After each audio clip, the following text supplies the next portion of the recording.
coming. How we doing, everybody? How we doing? Had to grab cerveza. Sorry for the lag there, but I wanted to start on time for y'all. Okay. Woo! We got a routine going. Welcome to the first official launch of the Tuesday Tuneup. I guess that's what we're calling it. Something like that. I know that last week we did this at the same time, but everybody seemed to like it, got a lot of good feedback, and it's easy for me to do. So we'll just kind of try it out for a few weeks or longer. We'll see how long it goes and see how much you guys are getting out of this. So, same thing as last week. Just fucking hammer away whatever questions you got going on. I don't really have an agenda at this point. So, it's just up to you guys to throw out questions and we'll see what we can handle. Do you guys like the background music, by the way? Tell me if that's annoying and really loud. I'll turn it down a little bit here. Fun with Flags by Sheldon Cooper. I don't even know what that is. I'm so not hip. Some good background music. Thank you, Rex. Cheers to you guys. Tink. It's from a TV show. Oh, I know, I'm boring. I don't watch a lot of TV, unfortunately, which, not saying anything against people who do. Just my personal preference. Alright, cool. So, how are you guys? How was your week? Anybody got any rad stories? Did you get some, anybody got a job all of a sudden, making $1 million?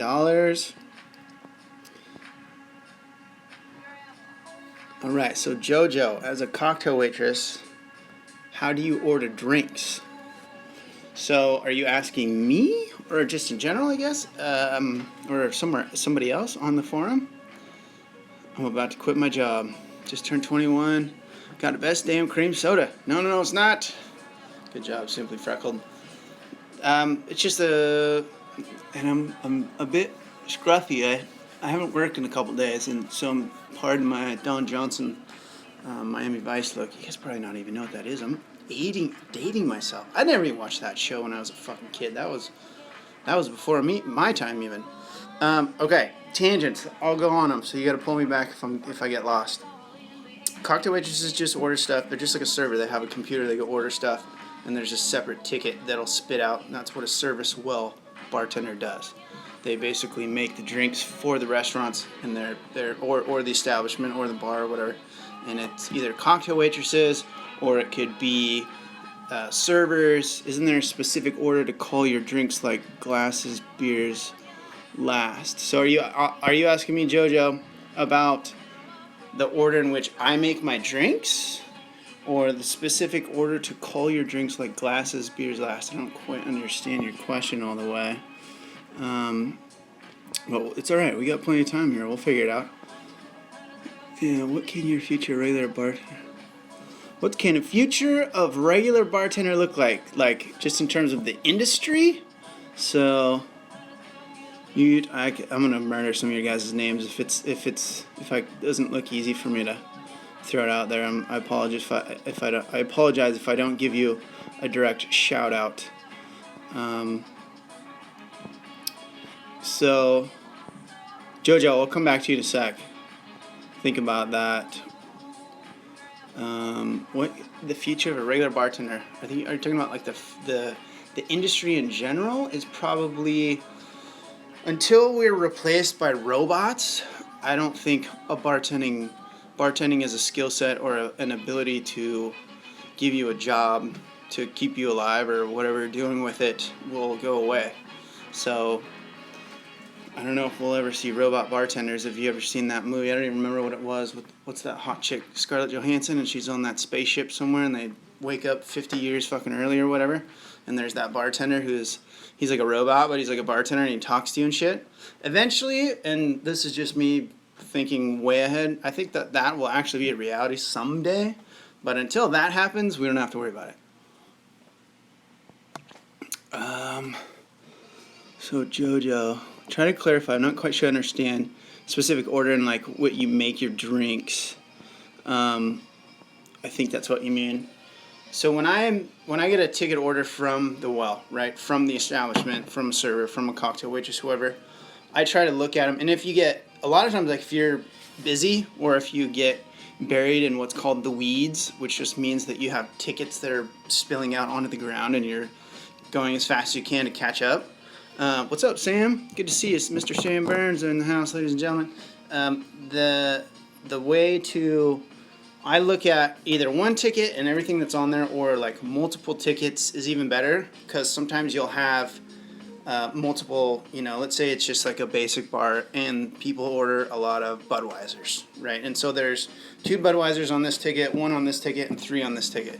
You want to go over and grab all 5 or 6, whatever I said that was, all at once, right? So don't make one ticket and then go to the next one, and then make that ticket and then go to the next one. Like, you want to try to see all the tickets laid out in front of you that you can make all at one time as much as possible. So if you got like 3 vodka sodas, 2 margaritas, and a Long Island and 2 Long Island iced teas spread across those tickets, lay those glasses out, put the ice in them or however you need to prep it, and then make them at the same time, right? Does that make sense?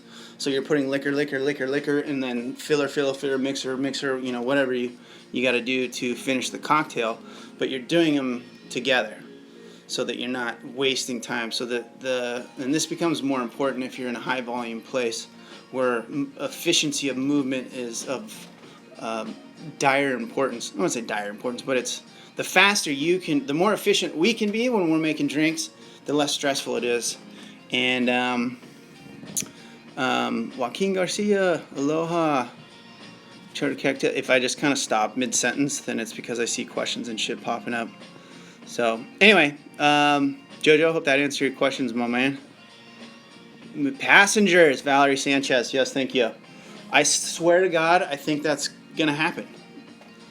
I've talked to some of my professors that, some of them are like flat out concerned about AI stuff coming down the pipe, but whatever, that's not for this, that's way out of the realm of what we're talking about on this channel. But I do think that there's some crazy robot shit, and just by the nature of how much stuff is abused in this industry from employees, from that aspect alone, and if like automated persons or whatever you want to call them get to that point of being that realistic, because I don't think it'll ever be like, there's the element, our bread and butter as bartenders, and I say this all the time, it's not about making drinks, it's about the interaction with your customers. The reason that they come back is because they like us. They like to talk to us. They like to see what's going on in our life. And you'll get to know your regulars like really, really well. So that's why I am not fearful for our jobs, at least anytime real soon. 50, 60, 100 years out, no one can really see what technology is going to look like that far away, but I'll be long gone from this industry by then. All right, so let me see if I can, Mr. Ray Bain in the house. What's up, buddy? No, that's my future. No, I ask about a future of the regular person. That's about the future of regular person. What can a bartender do next? I'm not sure I understand your question, Uhtred Daverney. All right, so let's see here. When in a new area, so Virtua Cage. I love looking at some of you guys' names. It's awesome.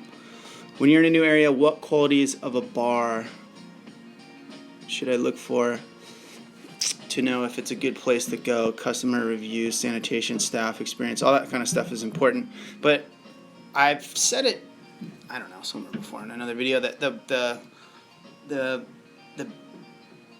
most important thing, and I don't think this goes beyond just this line of work. I think this is just in our life in general. It's really important to really ask what do we want? Like, what do you want out of it? What are you trying to achieve? Is this just something to like a social outlet, or is it your friends are working there, or are you like trying to make this a legitimate career, or is this just something that's flexible with your schedule because maybe you're a student or a single parent or, whatever the main driver of what is bringing you to bartending, to explore that and ask what type of establishment would be optimal for that.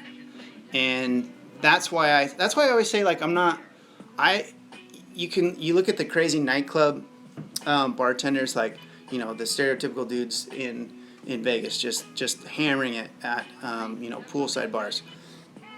Sure, those guys are making the most money, but I don't want that kind of lifestyle, just because if you're generally there super, super late, and the stress factor of that energy that's required to do that for 7-8 hours straight is just, once upon a time, but now I don't even, for me, it's flexibility of my schedule, but also working in a place that's like consistent enough to make, decent money. So it just comes down to what you want out of this. And then once you go one layer deep, because most of us aren't used to asking this question and trying to do this, go another layer deep. So try to get to the first level of why you think you're doing this, and then try to go, yeah, but what's causing, what is the reason for that answer? Does that make sense? So I don't want to go into like a philosophical diatribe about life, but really that's kind of what it comes down to, is just figuring out what you want to do and what you want to get out of this. I was always told the Starbucks girls to apply for the bar, Jojo says. And that, if you're starting out as a basic entry-level bartender, if you're trying to get a gig somewhere, a barista is one of the closest jobs that will give somebody an idea of whether or not you could potentially be a bartender, because it's that same kind of stress of people kind of edgy. Coffee would be the worst. I feel bad for baristas, man. Like, fucking so much edgy people in the morning that need their caffeine. They're just like, give me a coffee now. At least the edgy alcoholics, I don't know. I guess it's the same equal sometimes amount of edge, but that early in the morning is, I guess, what would disqualify me. But anyway, the baristas are a good starting point. But anyway, going on a tangent here. All right, let's see if we can back up. Yo. There we go. See, Jonathan Dr. Hall-Neil Bain. That is the longest official name I've seen on here. Right on. My experience with Starbucks really helped with bartending and finding out what customers want. Great point, Jonathan. Thank you very much. So this is customer service. So any job that helps that is related to customer service is going to prepare you in some way to move into the bar, if that's kind of like the holy grail of your customer service kind of rainbow spectrum of jobs.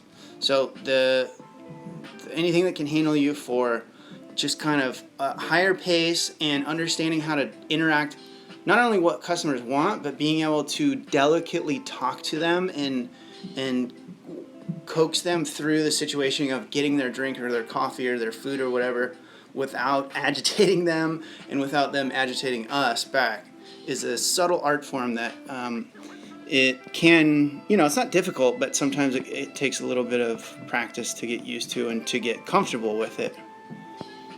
All right, I saw something back here. Unless you're on the strip, you won't find a blender, which is a bummer. Jojo wants blenders. Unless you're in Vegas and you're on the strip, you won't find a blender. Hey man, if I don't know, maybe I wouldn't, but I was just going to say, if I had a bar, I don't think I'd have a blender, just because blended,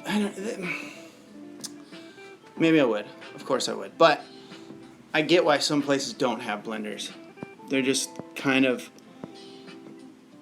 annoying. I don't know. Maybe there's not really a legitimate excuse why you wouldn't have a blender, but if it's a bartender started establishment, like if it was their veteran bartenders that started it, I can understand why they wouldn't do it. Okay. And then to finish off the question from Virtual Cage, along with thinking what you want, all the rest of that stuff that he said, customer reviews, sanitation, staff experience, area, can come into effect as well. Now, obviously, the location is going to be key in terms of the amount of business, which is a fundamental thing for how well the business is going to do and how much money you're going to be able to make. So that's, again, part of the equation of what you're figuring out what you want. And if obviously money's part of it, how much money, then you need to figure that out as well. All right, so I heard Florida uses blenders. Ew. Okay, what's the weirdest experience while working?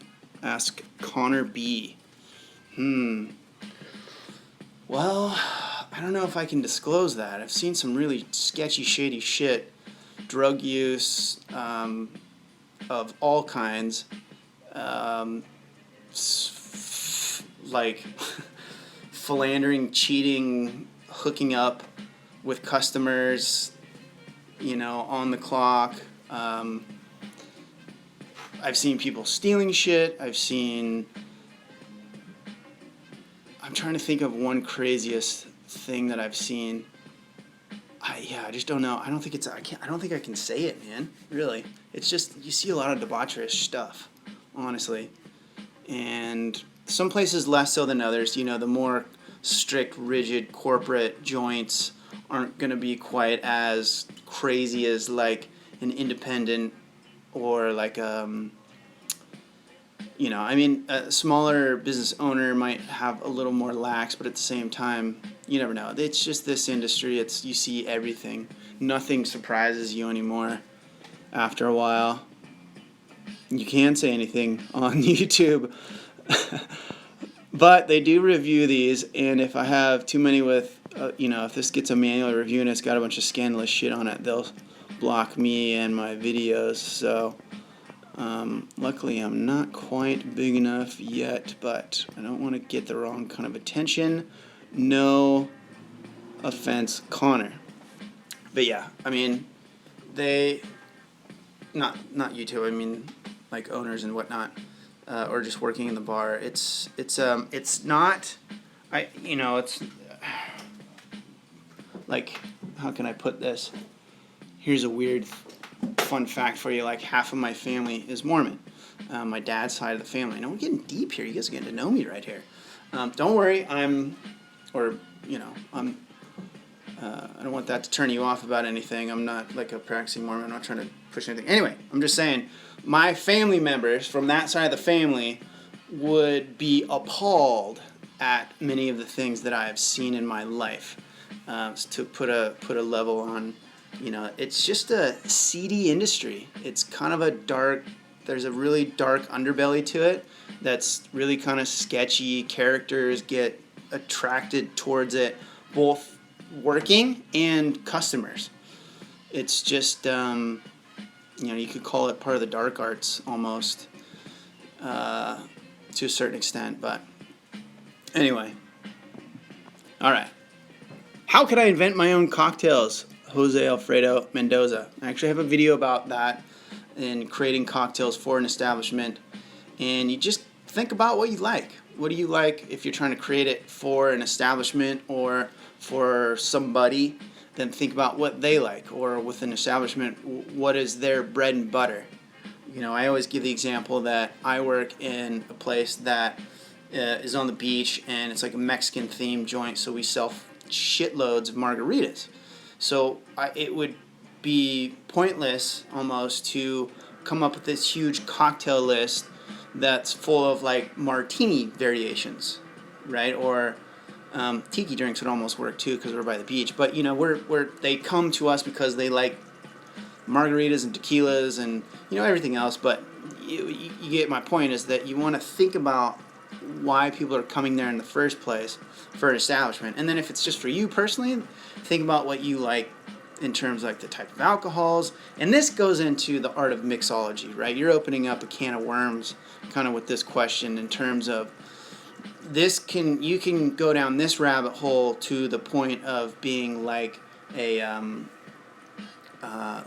chef. Like going to culinary school and learning the different flavor spectrums of the different ingredients and how to create them from scratch. And that's essentially like what the true craft bartending is taking all these crazy ingredients and putting them together in very specific complementary ways to create these complex flavors that will either enhance or kind of mitigate the lack or strength of the liquor that it's being used with. And this is true with wine making and beer making, but it's more direct. Sorry, I keep bumping the table. It's more direct in the cocktail making process. And it really is an art form, and there really is so much to it if you really get into all that stuff deep. So I've never been like a mega craft guy, just because that's not what gets my juices flowing. That's not why I do this job. And that doesn't mean I don't respect the hell out of those guys that do have that level of knowledge and that are those types of experts. But that's not what I'm looking for in my personal situation, or what not that it's not fun. It is fun to make those types of cocktails, but at the same time, like if you work at a place where you're doing a lot of high volume and everything's craft, you're gonna just get so mad at some point and want to smack all your shit and throw it. Anyway, it's the simplicity of some other places compared, especially when you're doing just crazy amounts of volume, to be able to just slap out your standard cocktails really fast is good in terms of just you don't have to stress about putting it all together, but also just because you can do so much more volume that it's better for us monetarily, just strictly from a standpoint of making money. Okay, so that was way down a tangent on, I don't even know if I answered your question. All right. Tyler T, run back to your question. All right, T, let me go see what we got. Tyler T, back up here. Tyler, you have a passion for... Sorry, guys. I'm trying to... Let me see if I can find it. Oh, went to a bartending school and I worked as an assistant manager in a liquor store.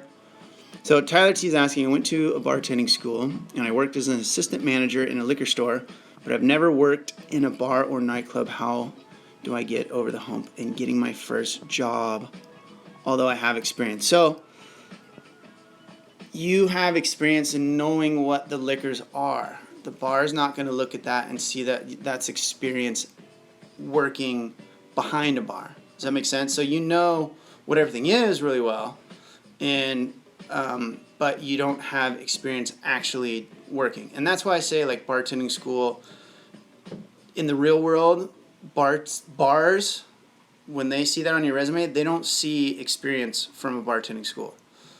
They see that you know some drinks and that you've practiced, but it doesn't equate to you have legitimate experience behind a bar. And it's good that you have all that knowledge, both from the liquor store and from going to the bartending school. The good thing about bartending schools is they just give you confidence, and they give you some base knowledge to work from, and you've practiced a little bit, being on the other side of a rail and having people order drinks. But there's still something, and I know this because I worked at a school for a long time. It's close, but it's still not quite. And that's the thing, is bars know that, and especially if it's really high volume, it just, the energy is different enough that there's no guarantee that someone may or may not be able to handle that. Now, obviously, if you've gone through this far, then I'm sure you're fine. But you're still going to have to look at it as starting from a zero experience standpoint, in which the easiest way to get into an establishment is to start in another job. Be willing to start in a different position, whether that's, and that's going to be something further down the rung that is not going to be glamorous and you might not want to do. But if you get in and show them that you're a valuable employee and you understand how to bring value to the establishment, because you understand that this is about interactions and customer relations, and that's how you build unique experiences so that people will come back, then they will see that they will want to promote you sooner.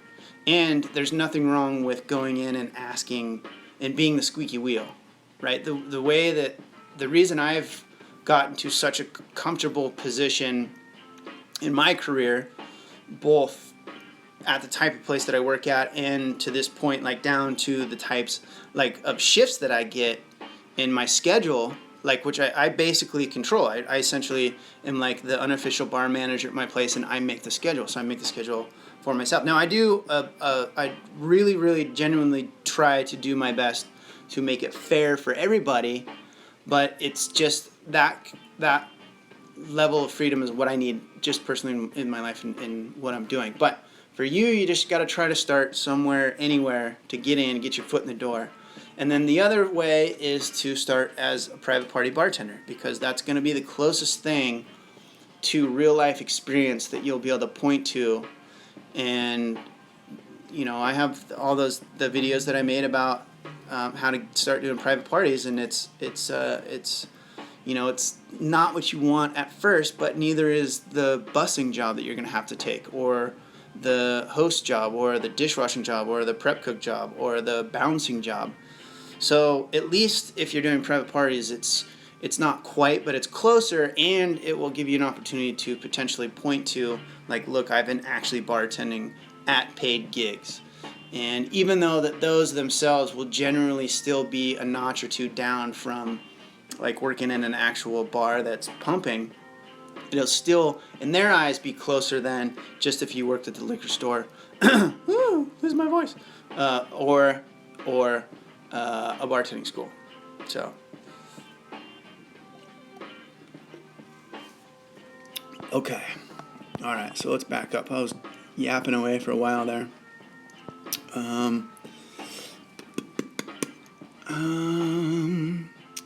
How to get rid of a couple getting in from restaurants this evening while coming in for dinner, blah, blah. Oh, he had to get rid of Greg said he had to boot a couple that was getting it on in front of the restaurant this evening while I had families coming in for dinner. Yeah, Greg's talking about the old get a room, man. I mean, that's just a weird, I don't know, like sometimes you see that. I think the first like underlying thing is just how we're raised and our own personal kind of beliefs about affection in public and stuff.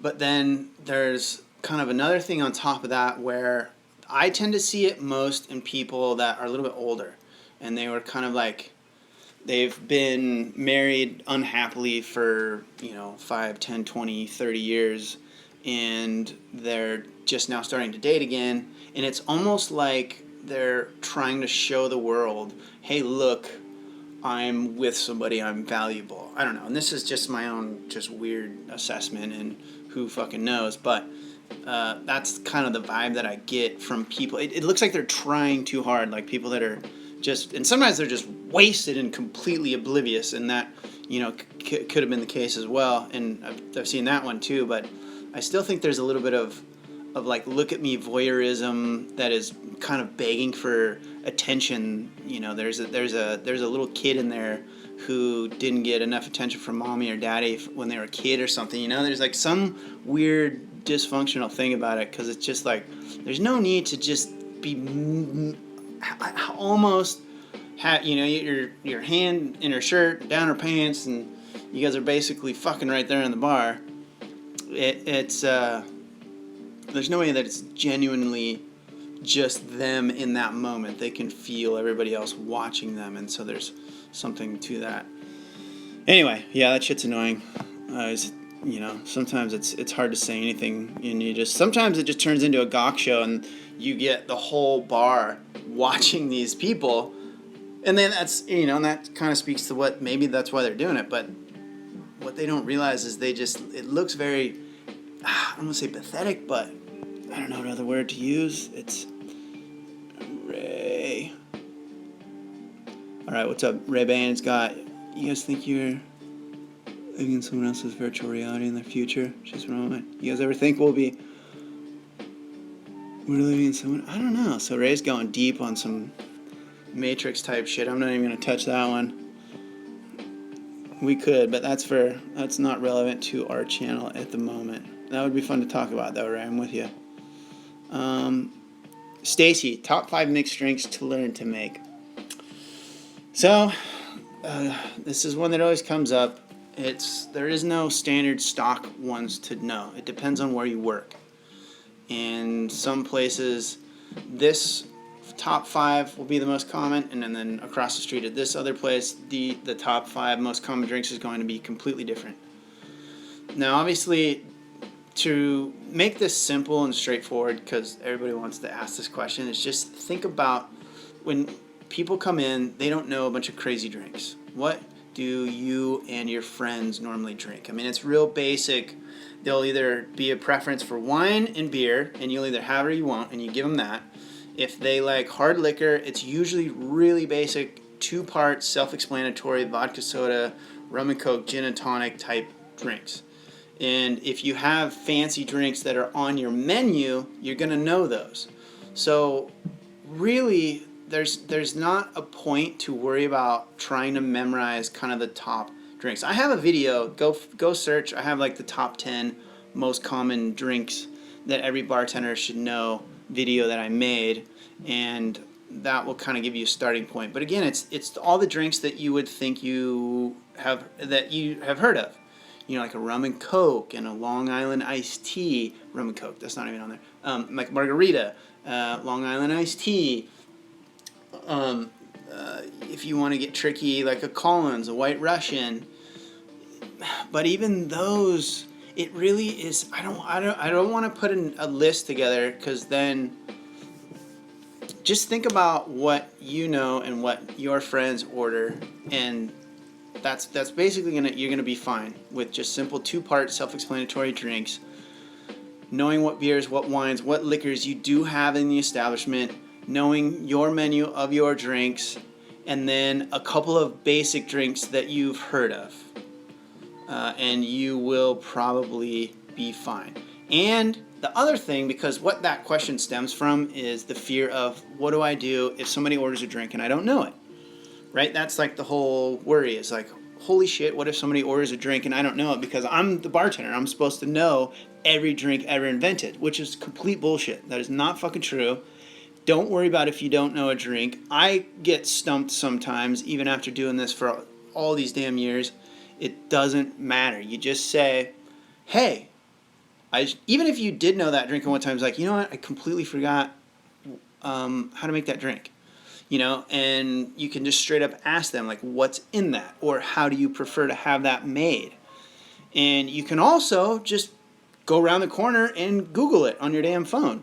So you got to be careful that you don't get in trouble if that's a big no-no at work, which if you're, you know, if you get the okay ahead of time to look up drink recipes, if you get stumped, just go ask your manager ahead of time. I'm sure they wouldn't give a shit.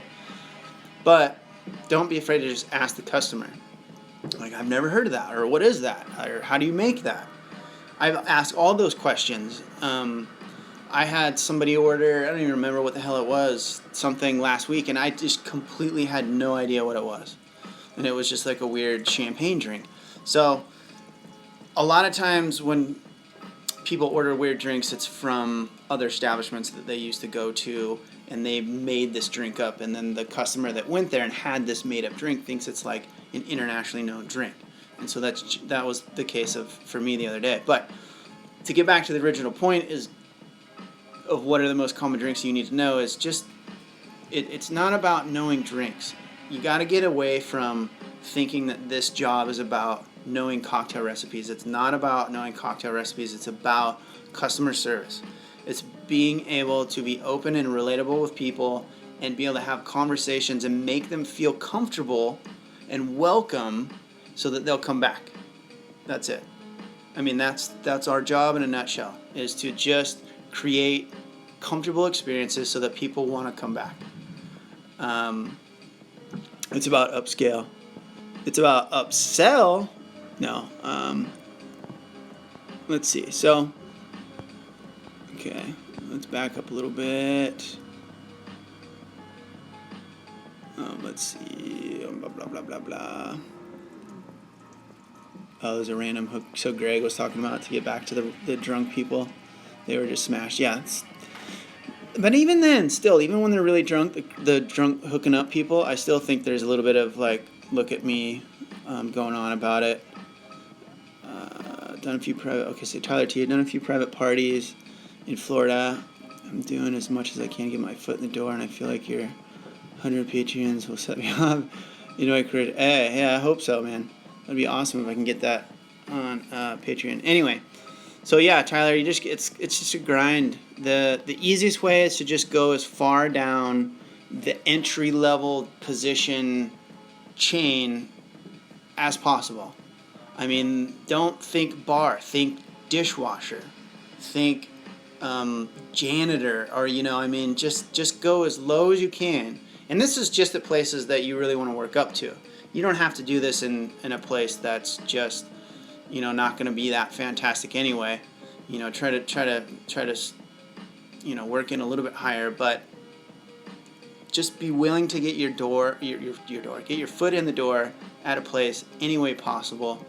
But when you're doing the parties on your own, and make sure you go watch that video and do all the stuff that I talk about how to get started doing private parties, then you could, and depending on where you live, if you have enough people close to you, you can make, I think if you have a successful private party bartending business, that you can make better money than a regular bartender. I mean, really, if you want to talk about how to make six figures as a bartender, that's a more easy, not easy, I shouldn't say easy, but is going to be more sustainable and more attainable than trying to get a job in just a pumping ass nightclub where they're, the bartenders are making $700-800 a night. Because if you start to grow this and think of it as a business, then you start to hire other bartenders underneath you. And that's really the whole point of any job in life is eventually we want to get out of trying to trade time for money. At least that's my goal, because the shit that I want to go do, I can't just be trading time for money. I want to go travel and surf and snowboard and do a bunch of crazy other shit, go sail. But anyway, try not to go on like life tangents, because I'll do that. Stacy, thank you, girl.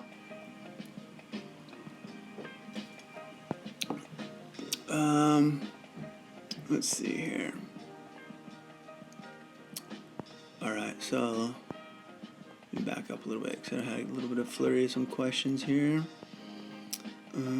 Tyler T. All right, cool, buddy.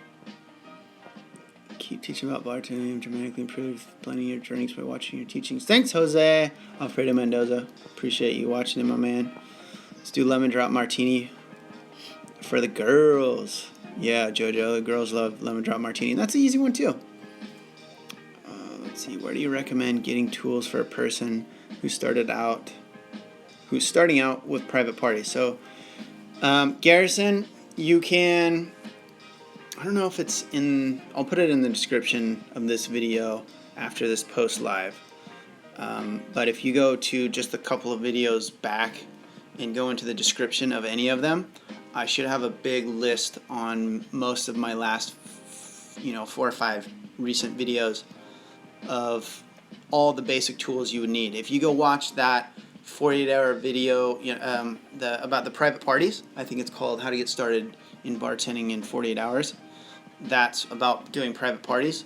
Underneath that is I know in the description of that there's a link, there's like direct links to stuff, and it's on Amazon, and if you buy something then they'll give me like 5 cents for it. So those are all affiliate links, but I'm sure as fuck not making I don't even know if I'm checking that stuff. It's like very, very small, but I try to put it all together for you already. So you can just go there. You can go to my blog that I've really been neglecting lately because I just don't have any goddamn time for anything.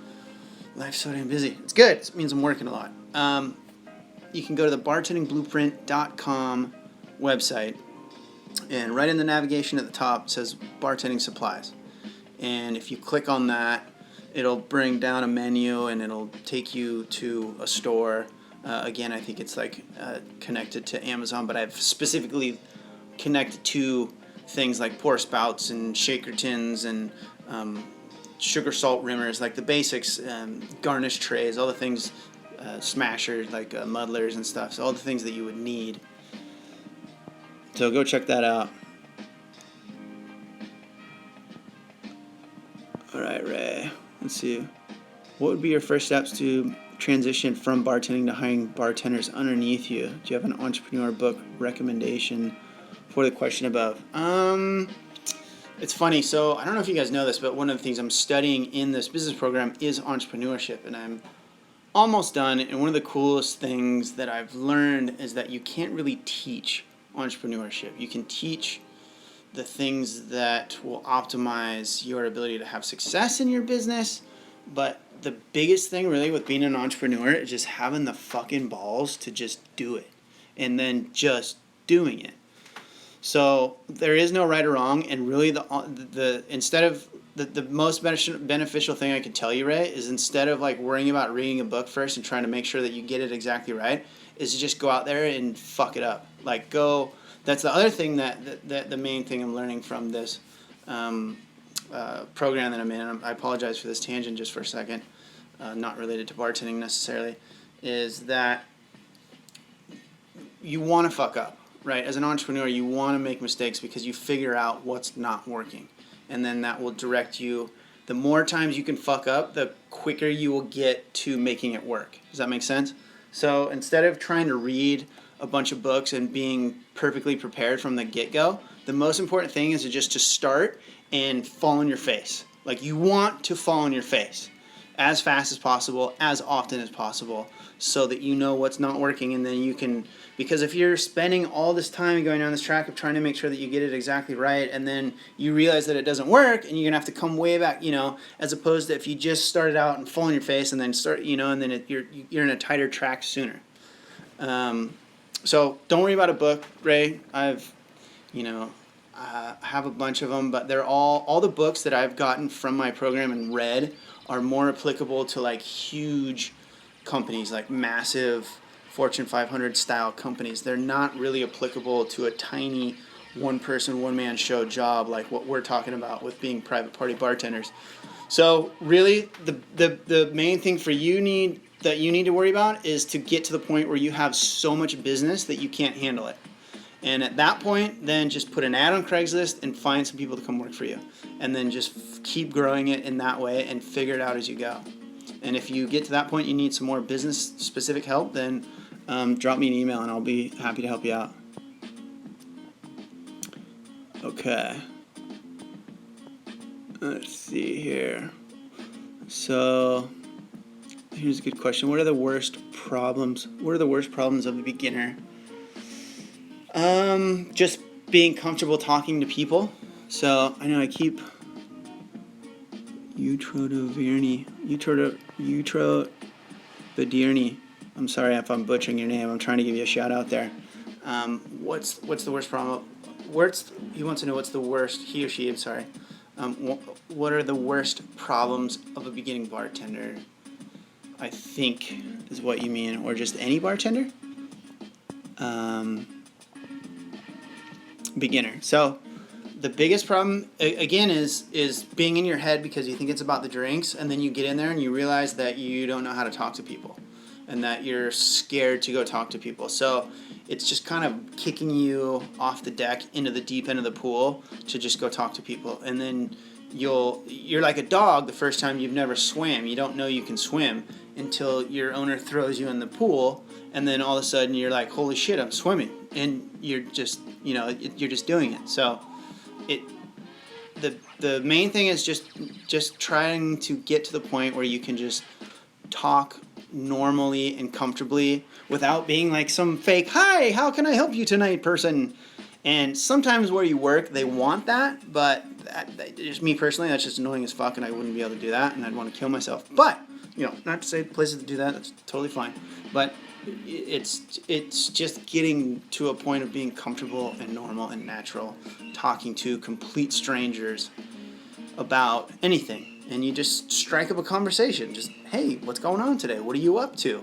That's all you got to do is just ask them what they're doing, and they'll start talking about shit. And then you just ask them more questions about that shit.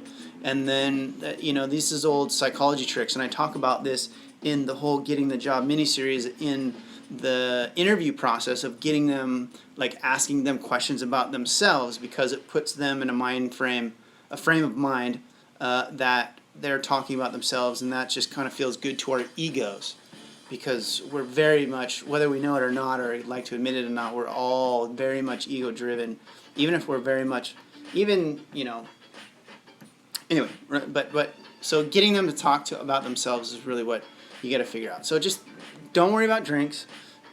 Concentrate on your people skills is what I'll tell you. All right. Jojo, what's he talking shit? Don't take it out, man. I'm not afraid, bro. It's all good. Throw it in there. Let's see. For a home bar, do you recommend cobbler or a Boston shaker? So, Cosmo-cloyable. I think for your home bar, it's cool to nerd out and have everything, right? Getting into, if it's going to be a hobby and you enjoy it, then get as much stuff as you want. Or if you're trying to make it simple, then, you know, just a real basic Boston shaker will handle anything that you need. But if you want to really get into the cool artsy side of it and like having all the gadgets and gizmos for, you know, stuff that you're into, then get both. You know, have them, you know, you use these for specific drinks and these for other ones. Or they just, you know, look cool sitting on the shelf, and then you have friends come over and entertain and play bartender at your party. All right, let's see. Garrison, thanks, Bretta. Jojo, why you delete all your messages, man? Don't be afraid. Awesome. Yeah, so what's the best way to get over your nerve of feeling comfortable around people? Bucket list vlog. I think that's a good question. Let's see. What's the best way to get over your... I think it's just realizing that we're not actors and that we're not on stage. We don't have to entertain people. It's not about trying to have to entertain people. It's just... I think if you just become genuinely curious about what people are doing, then it will bring up a genuine frame of mind and genuine questions that you can kind of just follow, and will allow for a normal conversation. I think would probably be the best way to do it. And same thing, like if you're trying to catch someone's eye romantically, it's trying to become curious about them, because they will feel that. And instead of, you know, pickup tactics and trying to neg them and all that kind of whatever fucking crap, just be genuinely interested in them and not trying to put on some fake bullshit, because eventually you're going to find out and then you're going to be ousted. But anyway, just become curious about them, ask questions that you want to know, and don't be afraid to ask, as long as you're not being rude. The cool thing about being a bartender is you can ask any question. What are you doing? What are you up to? You guys, you know, how are you related?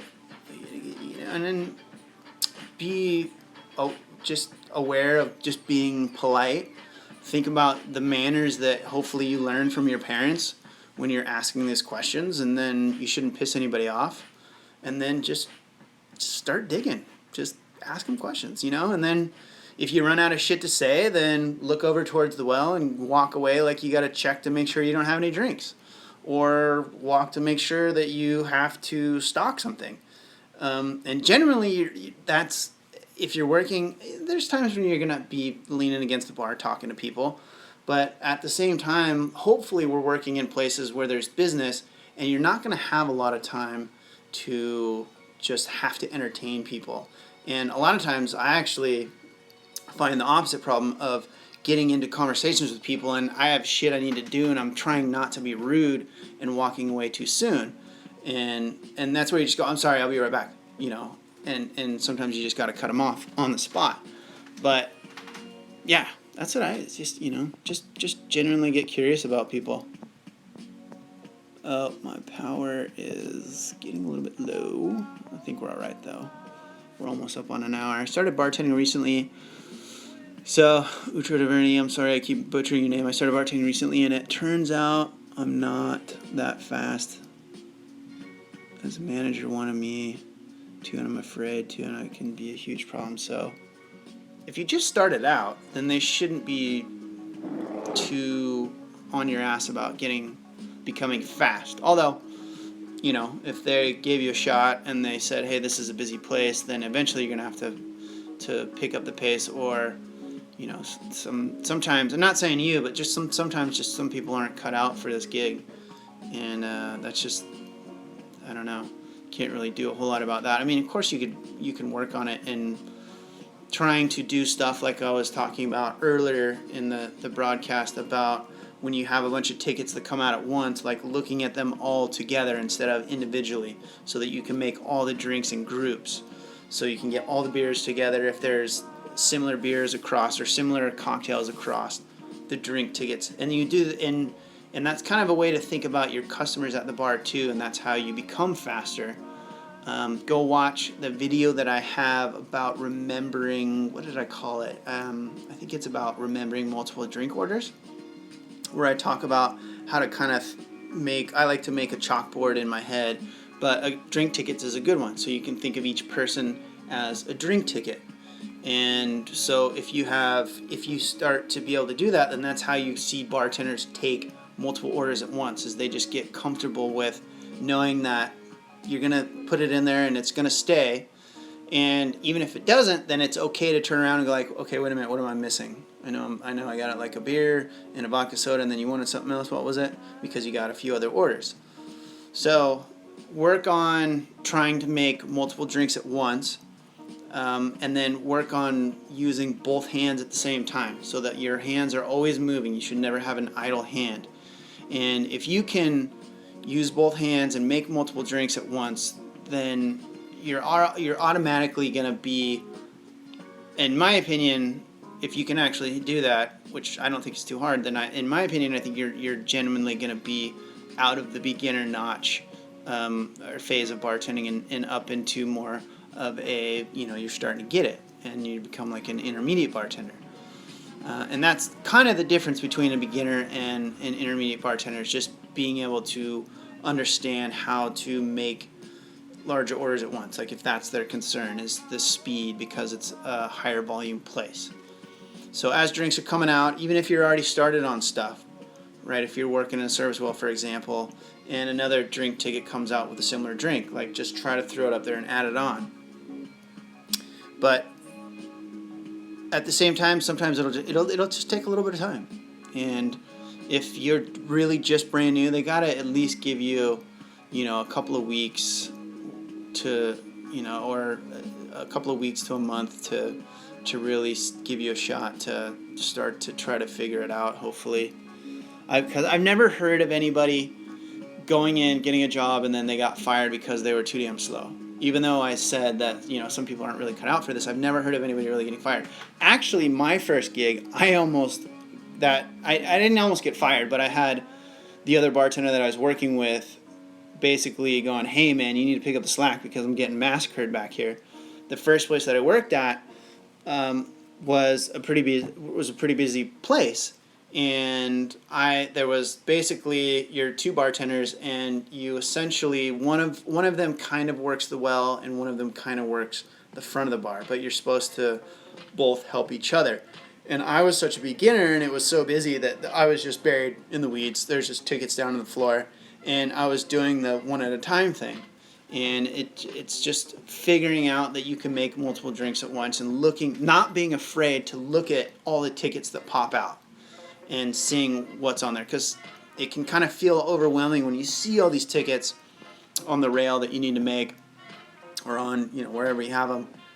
But when you start to do it over and over, you realize that it's not that big of a deal, because you'll start to see that there's big chunks of drinks and groups of drinks that you can make together. But anyway, so I was getting buried in the weeds, and the other senior bartender was like, "Hey man, you know, I'm getting killed back here. I need you to turn around and help me." And so that was a stressful couple of shifts, you know. But within a couple of weeks, you figure it out, and there we go. Tony Swat. You! I know, or Tom, sorry, I said Tony. Tom Swat. Thinking about sprucing up my home bar. What do you consider the absolute pun? Unintended necessities to have guests over. So Tom, I have that whole how to set up a home bar video. Go check that out, and it talks about all this in terms of just thinking about what you like, think about what your customers like, or your friends, and then think about what you want to have in your bar. Do you want to have a big wall of whiskey or scotch or tequilas or vodkas or wines or craft beers, or do you want to have like a kegerator and have beers on tap in your house? Which I have a buddy who brews beers at home, and it's just rad anytime we go over there and barbecue because he's got fucking a keg right there. So think about what you want to make, think about what you like drinking, think about what your friends and family or whoever is going to come over, or what you want to make or for them, right, if that makes sense.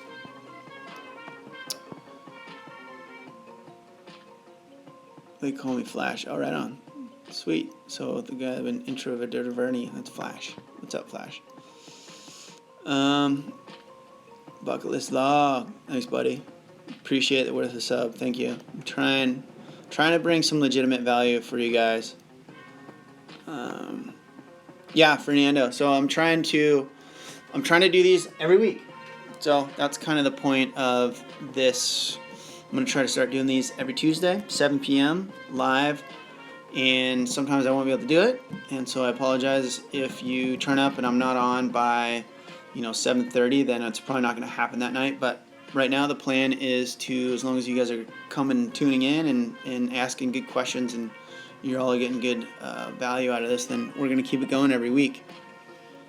Okay, so let me back up a little bit to make sure we got everybody. Think of some of the questions.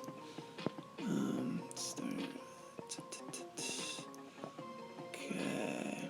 Fernando asks, glad to see you, man.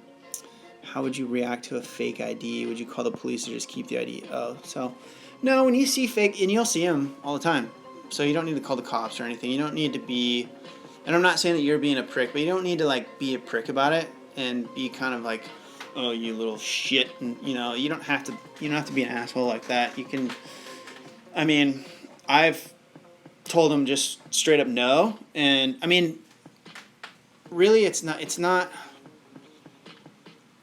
So for me, we usually have bouncers, right? So I don't usually have to worry about it too much unless somebody's in there.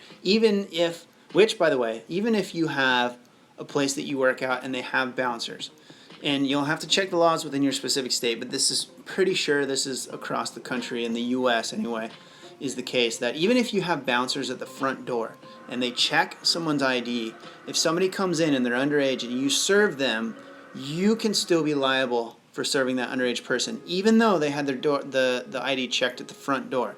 We ultimately gave them the alcohol, and we will be held responsible. So, that being said, because we have bouncers, I usually don't have to worry about it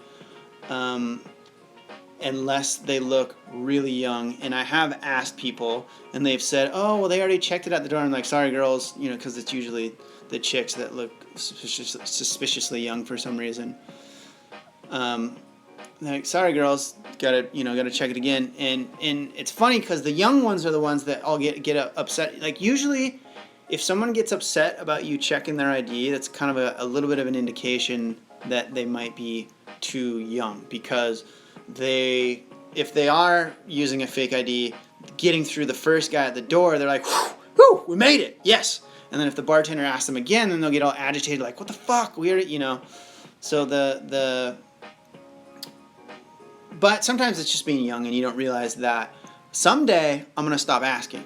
So the truth of the matter is if I'm asking for your ID, this is a compliment, especially for some people who are concerned about age and looks and all that kind of stuff. It's a compliment when we ask you for your ID. Me being 40 years old, I get stoked when I'm out with my wife and they card me. I know they're more carding her than me, but sometimes, be looking maybe on the young side, which is sweet. But you don't have to take somebody's ID. You can just tell them no. And sometimes the establishment has specific laws. You got to check your state. Sometimes have specific laws where you might be obligated. I don't know if there's a law that says that you have to take someone's ID, but Anyway, check just to make sure. You should always do like an alcohol beverage control. Whoever the licensing agency of your state is usually has a training of some sort. Which, by the way, I'm trying to get tips, like the Get Tips certifications, which is kind of like an nationwide, it's one of the many types of trainings. I'm trying to get certified so that I can offer those on the blog. But anyway, do the training through the certification agency of your state and find out what the laws are. But usually you don't have to like take someone's ID. You can just tell them sorry. A lot of places will keep the IDs, especially if they know it's fake, or if it's expired, they'll usually give it back. The only time I've seen people take IDs, or if bouncers take IDs, I don't think I've ever taken an ID that I can remember. But I don't think so. But some places will take them if they're just like blatantly fake IDs. And some places will incentivize bouncers to get fake IDs or expired IDs. And so there's places that will pay their bouncers, and I don't know if this is legal or not, but I know that it happens around here. There's a place in San Diego called Pacific Beach, which is kind of central northish county San Diego, that is notorious for the college party scene, and is just notorious for underage kids. And there's, every few years there's an establishment that loses their liquor license because they get popped serving underagers. And so I know of a few places down there that will pay their bouncers to take IDs. So if every fake ID they get, it's like $10.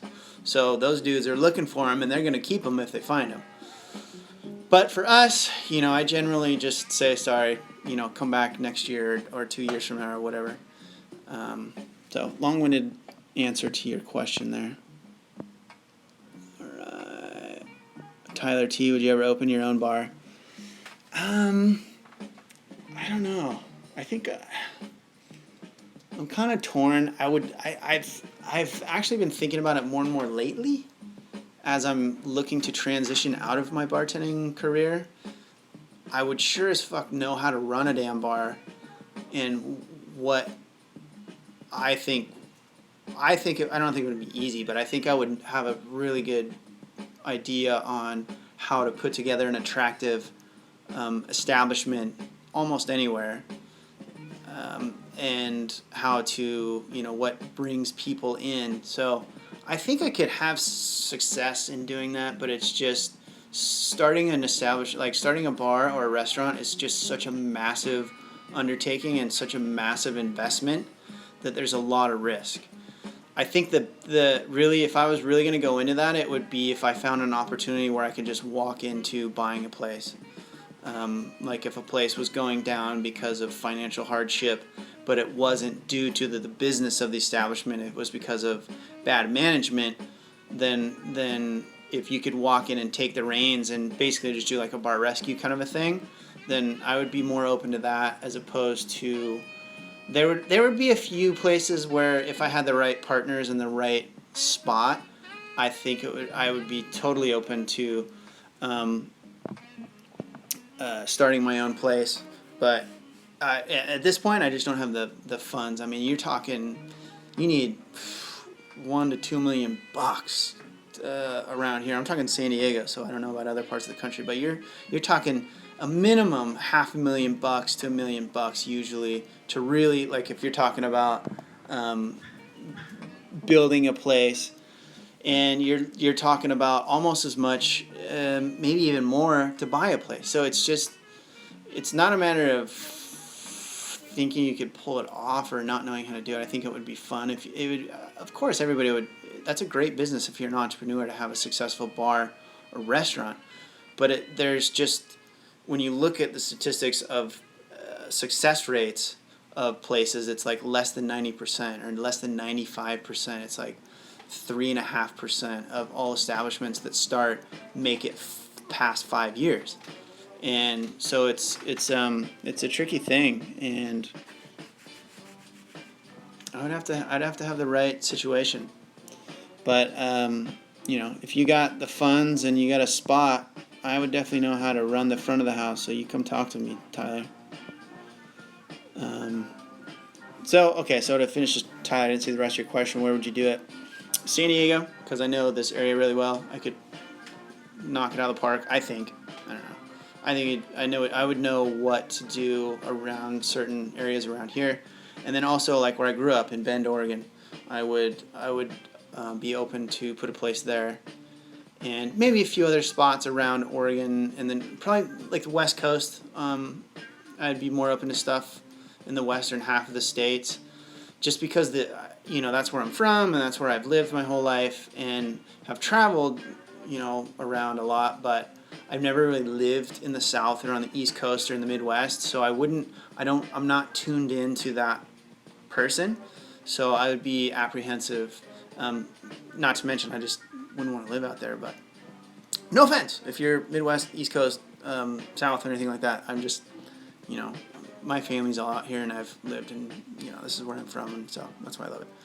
Anyway, so California, Oregon, best West Coast or western half of the United States, I would be open to, and it would be rad if I could do, just like a stuff that you like. If you had like a rad beach theme bar, a surf theme bar, that would be super easy for me to do. Or up in the mountains, a ski chalet, snowboard shack type bar, or I could definitely put together a hell of a Mexican joint, both food and drinks, because I got a lot of experience in that.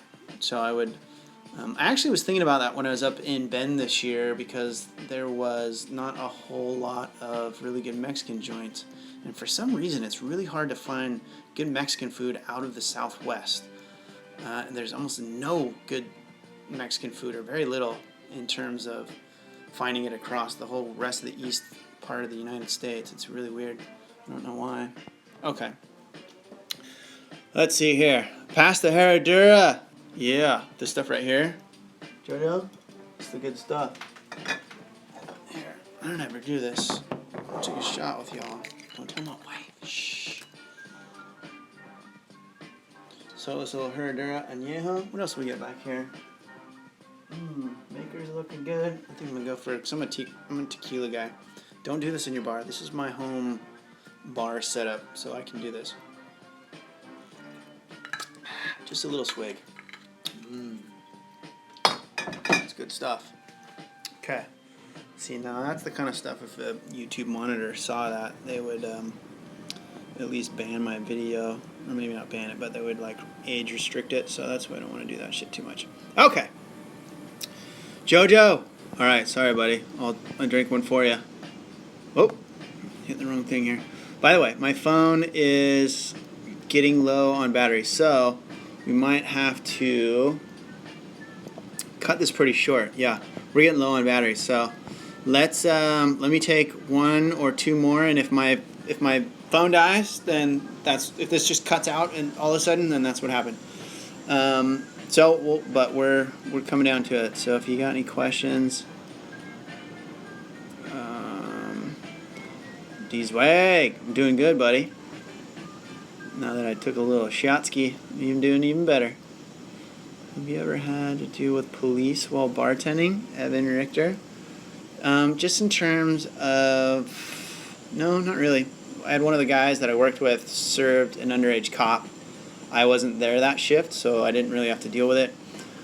More, it's like people getting in fights out front of the establishment, and then the cops show up. It's usually that type of stuff. But I've never personally had to deal with cops being upset with me, or I've been personally in trouble or anything. But if you do serve an underage or an undercover, I think, did I say undercover or underage? My coworker served an undercover. If you do serve an undercover, you're going to get arrested on the spot. So that's why it is very important to make sure that you do check IDs if you don't have bouncers, and that even if you do have bouncers, and it's very highly unlikely that an undercover is going to get through a bouncer, but it is possible. So you still need to be diligent about that. So yeah, you don't want to serve an undercover cop, because they will arrest you. All right, Tyler T. Later, buddy. I'll see you next week, my man. Bryce. Jazel, any private party bartending tips? Yeah, I got that whole video, how to get started doing bartending in 48 hours, I believe it's called. And it's half an hour. It's just about getting started doing private party bartending. But the quick thing is to just put together a basic plan, put together a little ad on Craigslist, and you just need to get that first gig to get going. So whether that's with a circle of friends or, you know, putting an ad on Craigslist and getting that first gig, and then go watch that video because I talk about what to do at that first gig to start to get the ball rolling, and hopefully you will get, you know, at least a couple of leads for more parties at that party. So that's why I say that private parties, the whole point is to do two things, which is to make money, obviously, and to get leads for other parties. So go watch that video. I talk all about that stuff.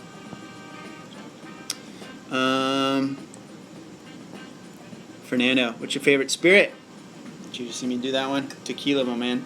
I don't really drink hard stuff. Like, that was actually kind of rare for me to do that, but it sounded really good when JoJo said that. But tequila for hard stuff, light beer, like Mexican lagers and stuff, just because I don't drink very much.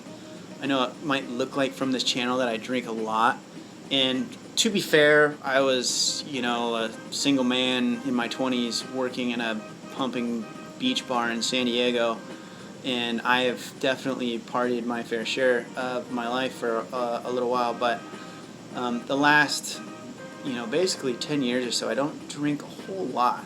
You know, I can count on one hand, on just a couple of fingers, the amount of hangovers I've had in the past, you know, 2 or 3 years. So I don't, it's more just kind of cruisy, light stuff that's cruise control.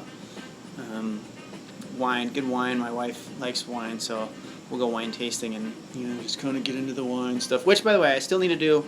I'm still trying to get her to come down and do a wine video for you guys with me, because that's one that's been missing, and the beer ones. God damn it! I know those are big ones that I got to get done for you. The basics of beer and the basics of wine. So, all right. So I think my phone's gonna die, so I'm gonna let you guys go. What, Alyssa, what's the meaning of life?